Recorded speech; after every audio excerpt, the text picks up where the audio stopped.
come watch some crazy photos with me. Check them out. There's a saying that goes, to see is to believe. But these photos are so incredible that they're almost unbelievable. From the first permanent photograph to a terrifying mummy, here are 20 photos that shocked the world. Number 20. First permanent photograph. In 1822, photography was invented by Frenchman Nicephore Niepce. It has evolved enough for us to snap a picture whenever and wherever we want. That's why the very first permanent photograph is so significant. It paved the way for modern photography.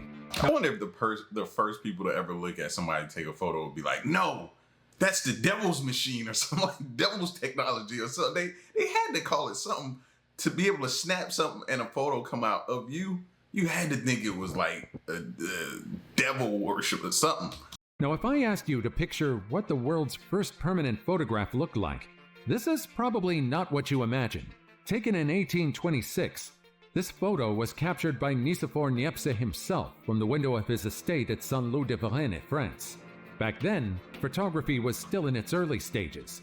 In fact, this particular photo was captured using a technique called heliography. This method involves a camera obscura and a pewter plate coated with bitumen of Judea. It was through these materials that the very first photograph that survived the test of time was produced. This bitumen hardened in exposure to light, and the unhardened material could be washed away, leaving a permanent image. The result was a grainy view of the courtyard and outbuildings of his estate, which Niepce titled View from the Window at Le Gras. What's so shocking about this photo? Before this, images could be projected via camera obscura, but they couldn't be captured. While this photo isn't impressive by today's standards, this marked the beginning of modern cameras. But the most shocking part of this photo? It's the fact that the method used to capture this required a long exposure time of about 8 hours. Before we go on, like this video, smash the subscribe button, and click the notification bell right now. Number 19. Nikola Tesla's transmitter. At the turn of the 20th century, Nikola Tesla conducted experiments at his Colorado Springs laboratory. This photo is quite befitting for a mad scientist laboratory, isn't it? But what exactly is happening here? This structure that looks straight out of a sci-fi novel is a magnifying transmitter, also known as the Tesla coil. Using this, Tesla explored the realm of high voltage and high frequency electricity, creating impressive artificial lightning that could be seen and heard from miles away. This device could generate potentials of 12 to 20 megavolts and create electrical arcs visualized as lightning up to 140 feet long. Tesla aimed to transmit electrical energy wirelessly over vast distances. In one dramatic demonstration, he managed to light up lamps 26 miles away without using any connecting wires, illustrating the potential of wireless energy transmission. However, his experiments also resulted in some unwanted things, including electrical disturbances around Colorado Springs. Sometimes, sparks also appeared on horse hooves and water pipes, which the locals weren't too happy about. On one occasion, the device inadvertently drew so much power that it destroyed a local power generator, which Tesla had to replace at his own expense. Tragically, although Nikola Tesla is a renowned name in science, his life wasn't as celebrated, at least not until his death. At the end of his life, Tesla was a little-known man feeding pigeons in a park. He took his last breath destitute and alone in a New York City hotel room in 1943.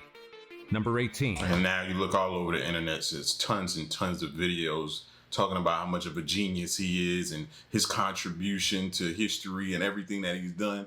Why he couldn't get that same appreciation when he was alive? Like, give me my flowers now. Abandoned Marx generator.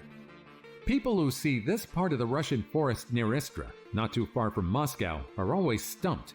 This colossal structure makes up the Marx generator, also known as the Soviet lightning machine.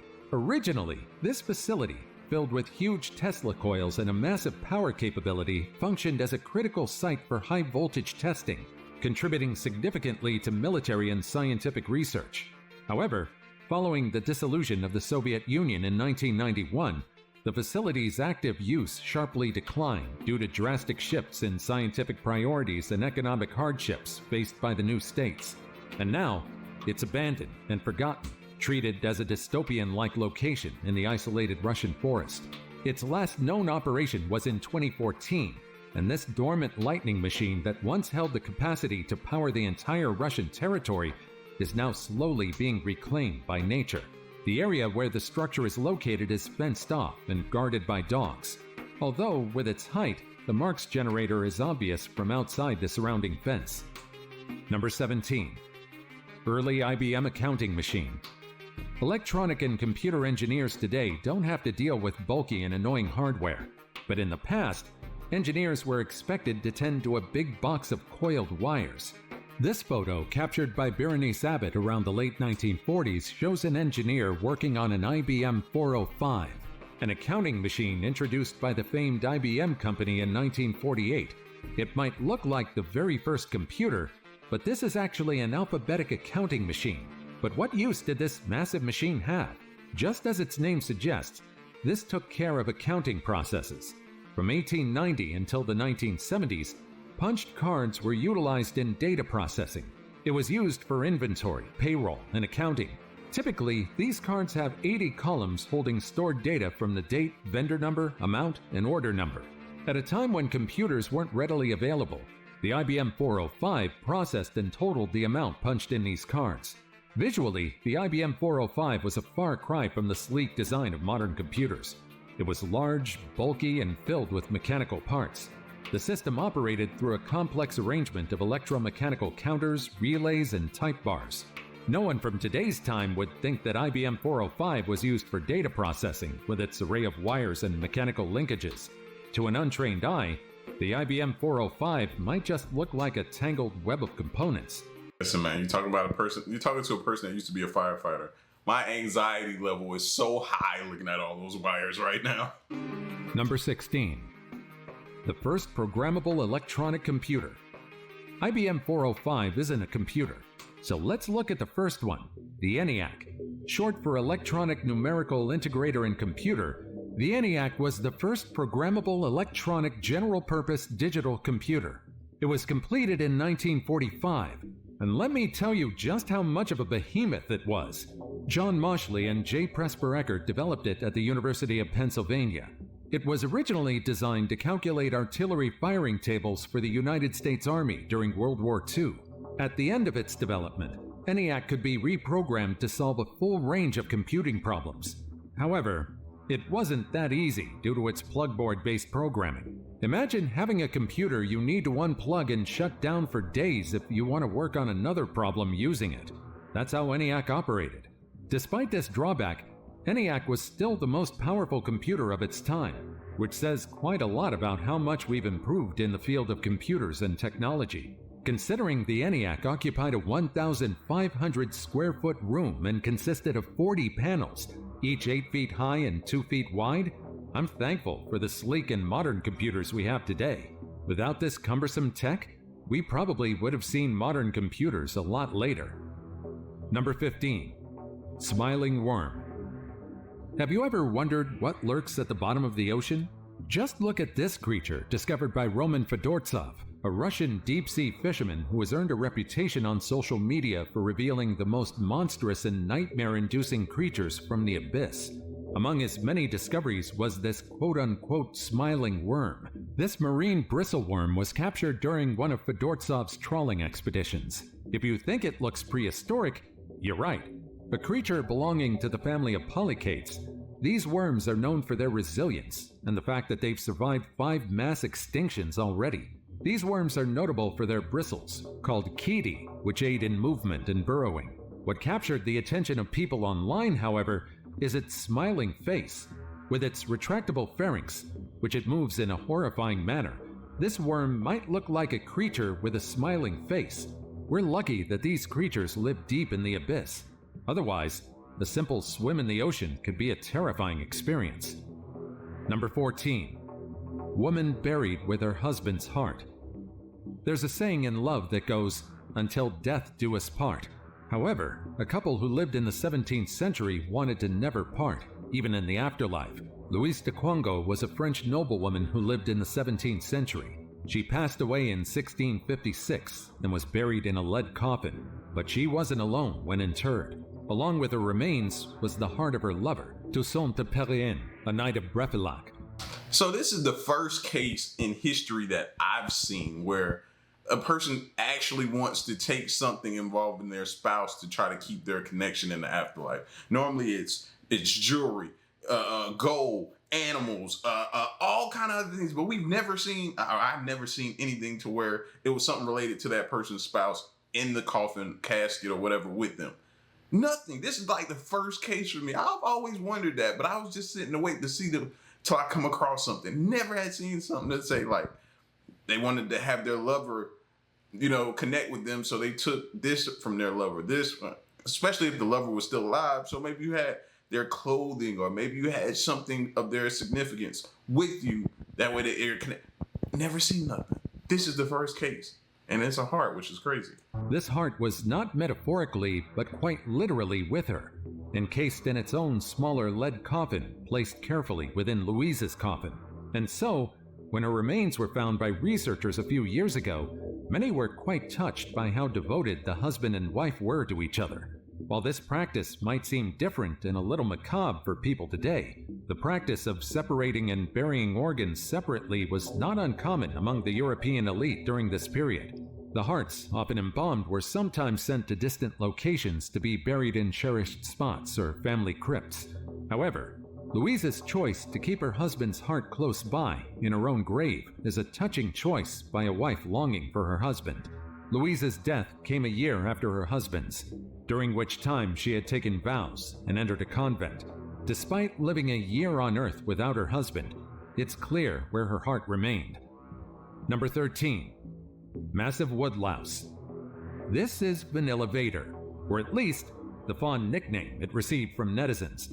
This gigantic woodlouse relative is quite unsettling to look at. As you might have already guessed, these creatures were recently discovered in the ocean, specifically in the depths of the Gulf of Mexico. The Vanilla Vader, scientifically named Bathynomus yucatanensis, measures a staggering 10 inches long, making it 25 times bigger than typical land-dwelling woodlice, usually just a fraction of an inch in size. This colossal size has given the Vanilla Vader the title of being one of the largest isopods known to exist, a true behemoth of the deep sea. Well, that's another reason why the abyss of our ocean is far scarier than space. Number 12. The relic of Beer Hooker. Yes, you're looking at a giant blackened finger. This mummified giant finger is also known as the relic of Beer Hooker. It's hard to believe, but this is one of the alleged pieces of evidence that giants existed in the past.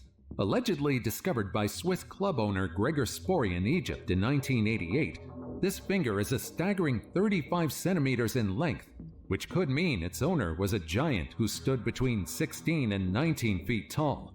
According to Spory, the relic was shown to him by Nagib, a descendant of grave robbers who possessed it as a family heirloom. The finger itself was contained in a wooden box, and alongside it were documents, including an X-ray from the 1960s, which confirmed the finger's proportions and authenticity. The documents featured Arabic and Latin text, further intriguing Spory, who paid to photograph and examine this enigmatic artifact. The relic stirred up discussions around the existence of giants, touching on figures such as the Nephilim mentioned in biblical texts and other worldwide mythologies that speak of similarly enormous beings.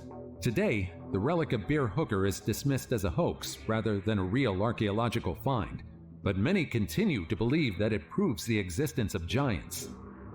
Number 11. The building that moved. Would you believe that an entire building can be moved?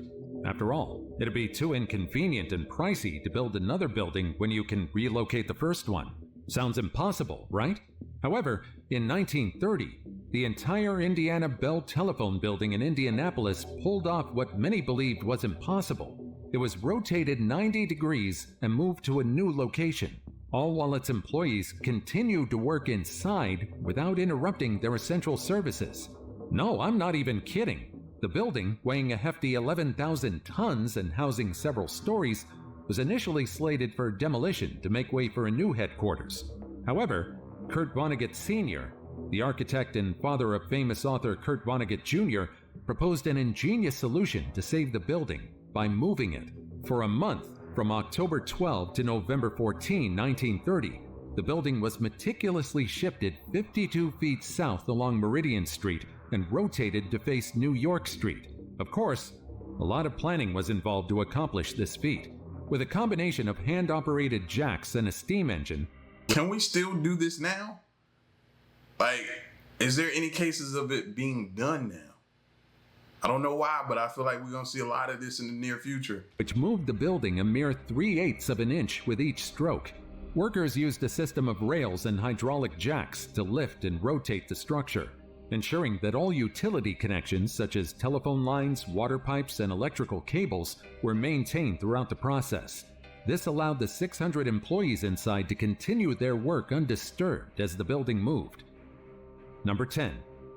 Mysterious Japanese Mermaid. Among Japan's many archaeological treasures is this mermaid mummy.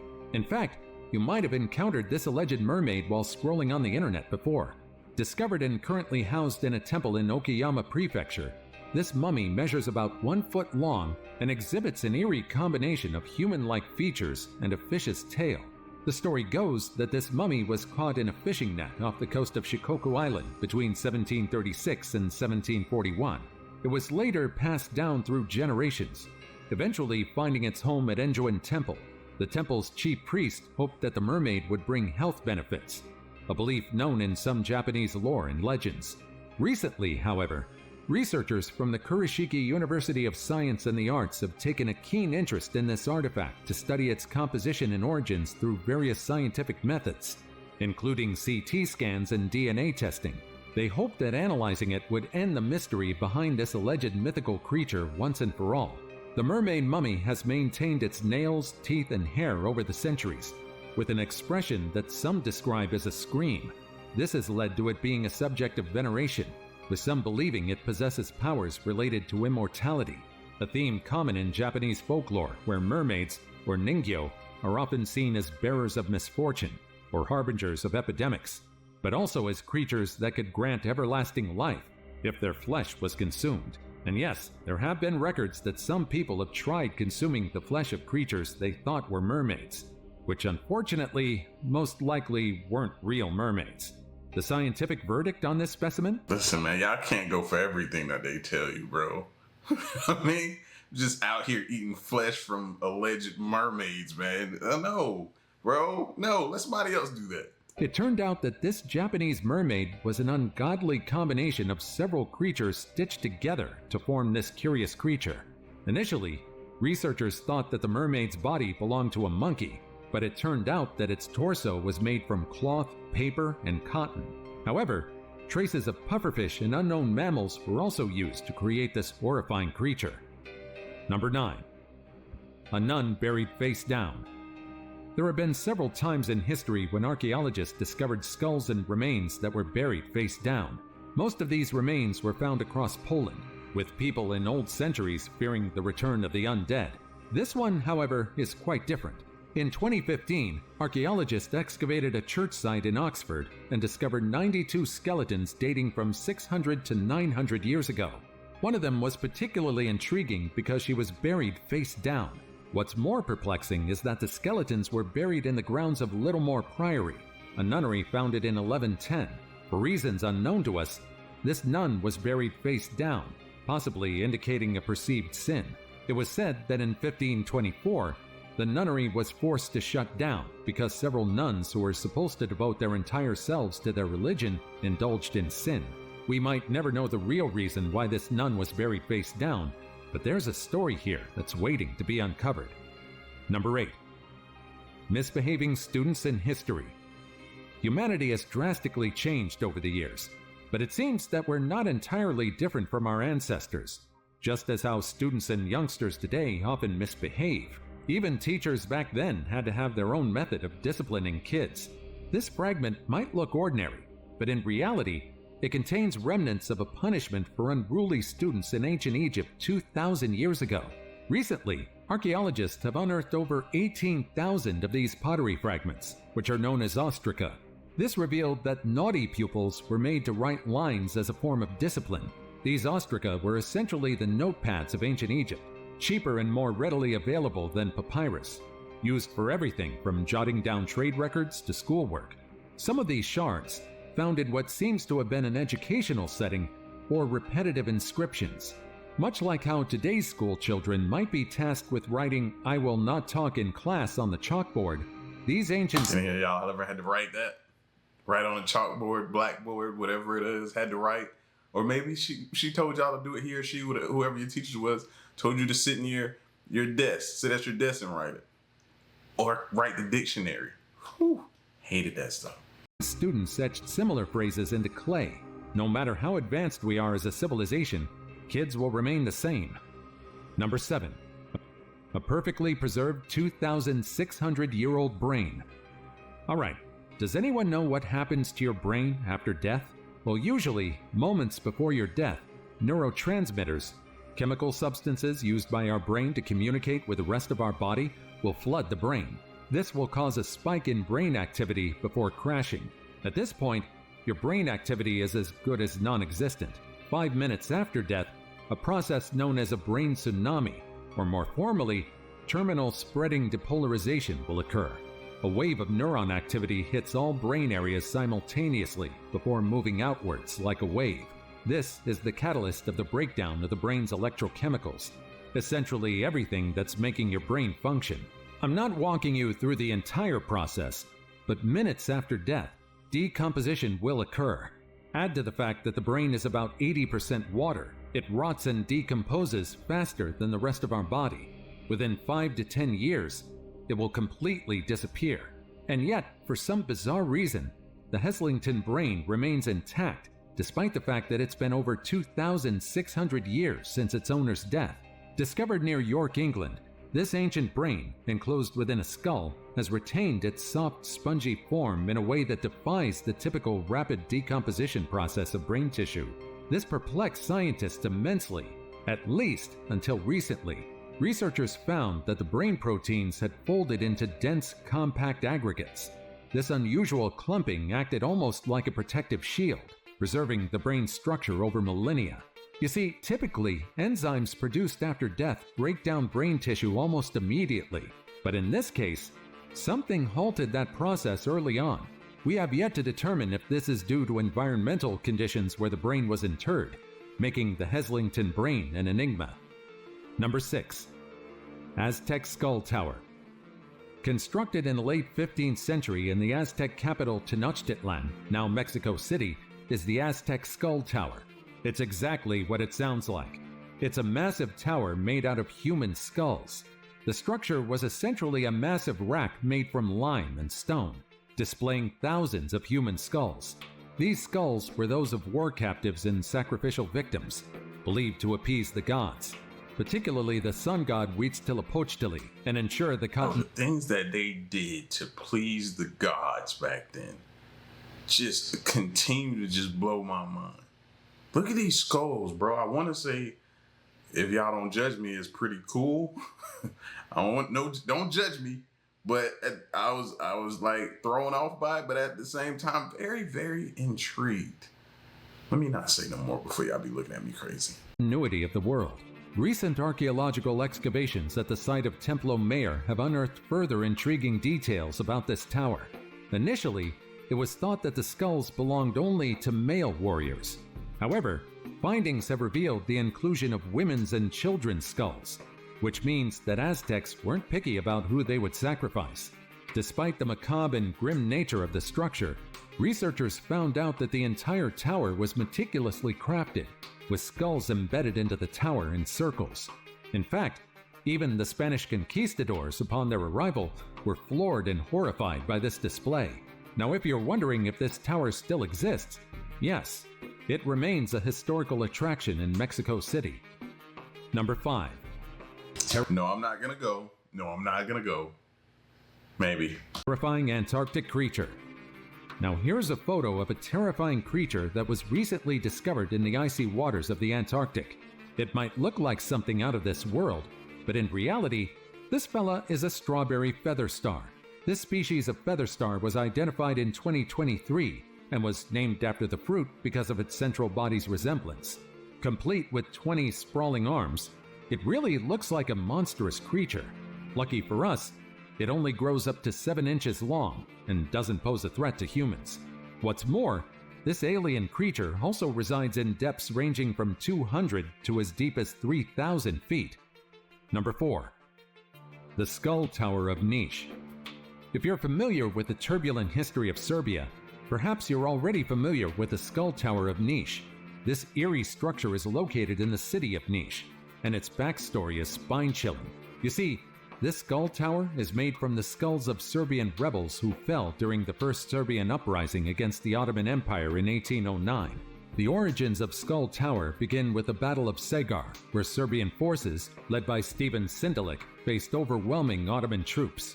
Despite the audacious act by Sindelic, he was defeated. As if this wasn't enough, the Ottoman commander, Hurshid Pasha, ordered the construction of the tower using the skulls of the fallen Serbian fighters to serve as a lesson to anyone else who would rebel. Initially, the tower included 952 skulls embedded into the walls of a structure that stood about 4 meters high. This horrifying sight served as a brutal warning of the consequences of rebellion against the Ottoman Empire. Over time, many skulls were removed, some by family members reclaiming their deceased loved ones, others by erosion or theft. In 1892, the significance of the Skull Tower changed as the Ottomans withdrew from Serbia. A chapel was then built in the area to preserve and honor the memory of those who fought for Serbian independence. Number 3. The Screaming Mummies. Would you visit a museum filled with screaming mummies? Most people wouldn't, but for some reason, many people from across the world have developed a fascination for the screaming mummies of Guanajuato. The mummies of Guanajuato are known for being frozen in looks of fear and anguish, as if all of them were screaming in pain when they took their last breaths. But the reality behind these mummies is far more complex. The mummies displayed in the Museum of the Mummies in Mexico were originally interred in Guanajuato, Mexico, before they were disinterred between 1870 and 1958. With local tax being required for the dead to stay buried in the local cemetery, those struggling to make ends meet couldn't afford to keep their loved ones from being disinterred from the cemetery. Most of the remains removed from their supposed resting places were stored in a building. Coincidentally, the climate of Guanajuato made the mummification of these remains possible. Even though the law requiring burial tax was abolished in 1958, the mummies of Guanajuato... Thank God somebody came through and saw how crazy that tax was and got rid of it. Now, where's our savior for the taxes that's happening today? Because we need somebody to come through and abolish some of these taxes that we dealing with. But man, could you imagine paying that? Remain displayed to this day. But why are these mummies forever frozen in an agonized expression? This striking feature is not due to the mummies dying in agony, but rather the natural results of decomposition processes that cause the muscles in the jaw to contract and create a gaping mouth. Despite this explanation, it doesn't make these mummies less unsettling to look at. Number 2. Flying in the 1930s. Have you ever wondered what flying on an airplane was like when commercial aviation was still in its early stages? Luckily, plenty of photos allow us to get a glimpse of what flying was like in that era. Most of the time, people are surprised to see just how different flying on a commercial airplane was in the 1930s. At the time, traveling by airplane was an experience exclusive only to the wealthy, and by that, I mean those at the top of the triangle. Unlike today, where flights are made accessible, air travel was a luxury. I'm noticing something else on there too. Primarily enjoyed by the wealthy or adventurous business people, as it was much more expensive than other forms of transport like trains or ships. On board, the experience was quite different from today. Early aircraft were not pressurized, which meant they flew at lower altitudes and could be quite noisy and cold. However, by the 1930s, improvements like soundproofing, in-air heating, and more comfortable seating started to transform passenger experiences. While it was more spacious, the chairs, however, were far less comfortable than the ones we have today. If you're scared of turbulence while flying on modern planes, just imagine how much worse it was flying on a plane in the 1930s. And now it's time for today's topic. This photo shocked the entire internet. This is what the drone found. While exploring the expanse of the Russian mountains, a videographer decided to use his drone to hopefully capture a panoramic clip of the landscape. While monitoring the footage from his handheld gear, he noticed something moving beside the mountain. Initially blending with the landscape, an unknown object momentarily revealed itself in the drone camera. Perplexed, the videographer tried to take a closer look, but when he tried to bring the drone closer to the said anomaly, it seemingly disappeared from view, either blending with its surroundings again, or perhaps moving somewhere else. The videographer shared this photo online, hoping someone could give him a few clues about what he saw. Some believe that perhaps he was merely seeing things and mistaking a boulder for a moving entity, while others presented theories from paranormal, extraterrestrial, and logical ones. A UFO? A secret government surveillance vehicle? A mountain animal? Or something we have yet to understand? We still don't know. Number 1. Takabuti. Most people recognize Tutankhamun, but one of the lesser-known Egyptian mummies also has an exciting story. Takabuti is an Egyptian woman who lived in ancient Thebes around 600 BC during Egypt's 25th dynasty. She was a woman of high status, and thousands of years after her death, her mummy was excavated and brought to Belfast in 1834, making her the first Egyptian mummy to reach Northern Ireland. That said, her unwrapping in 1835 turned into a media sensation. Researchers and historians have since been piecing together her life story and the circumstances of her untimely death. You see, while we're confident that Takabuti was indeed of high status, some believe that she was the mistress of a wealthy household. Her death, however, was very abrupt. Anybody else wondering how far mistresses go back? Having a mistress goes back? Like, I'm learning pretty far now. Recent CT scans showed a stab wound in detail, suggesting that her death was quick and unexpected. Further intrigue was added by genetic analyses indicating that her ancestry was more closely related to European populations than to modern Egyptians, a rarity in ancient Egyptian findings. Moreover, Takabuti's physical traits were also unusual. She had an extra tooth and an extra vertebra, which are rare conditions in the general population. Her hair, naturally auburn, was styled and curled, contrasting sharply with the typical shaven heads of her peers. Today, Takabuti's mummy is one of the most popular exhibits in the Ulster Museum in Belfast. Her life and the cause of her death continue to be a mystery to this day.